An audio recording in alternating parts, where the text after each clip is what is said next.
Mes frères et sœurs et mes enfants, je vais vous faire cette vidéo là parce que j'étais en prière avec papa et papa dit que en fait mes frères et sœurs chrétiens, vous devez comprendre que vous devez prier en fait pour la France. Vous devez prier pour même le chef d'État qui est Macron, qui fait pas les choses correctement, qui croit des fois faire les choses correctement, mais qui prend pas toujours les bonnes décisions. Et pour tous les gouvernements, parce qu'il est pas tout seul et ses conseillers, parce que papa m'avait révélé que en fait la Russie risquait d'envoyer une bombe nucléaire sur Paris, écraser Paris.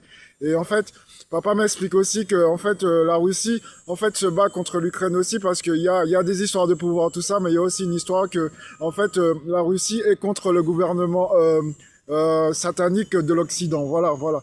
La raison pour laquelle la raison pour laquelle la Russie se bat aussi contre l'Ukraine, c'est parce que en fait il a peur en fait aussi que en fait il connaît déjà le programme en fait un peu de nous, l'Occident, tout ça, des personnes qui nous guident, qui nous dirigent, mais vraiment pas forcément la personne qui nous dirige, mais ceux qui sont dans l'ombre, tout ça, et vraiment la Russie aussi, ils ont un peu peur en fait, ils ont un peu peur de ce système-là qui dévore tout en fait, tout ça, et aussi c'est pour protéger leurs intérêts, mais j'avoue que c'est beaucoup plus compliqué que ça, mais voilà, ce que je veux vous dire, c'est que ce que le Seigneur me met à cœur là, c'est que vraiment, il faut pas prendre la Russie en fait à la rigolade. Vraiment, ils sont capables en fait. Poutine, il est capable en fait de le faire.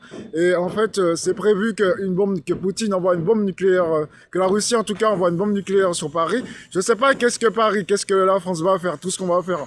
Tout ça parce que je regarde pas beaucoup les infos. Mais en tout cas, le Seigneur, il me met la conviction et que ça peut arriver très vite et on va rien comprendre. Donc, mes enfants, frères et sœurs chrétiens, il faut que vous priez, que vous vous réunissiez, que vous priez pour la France et pour la paix enfin entre ces deux pays parce que et pour le monde même parce que vraiment pour changer cette histoire parce que vraiment nos prières ça a la capacité de faire les anges intervenir et de changer la fin de l'histoire. Donc voilà, je voulais vous dire ça au nom de Jésus. Amen.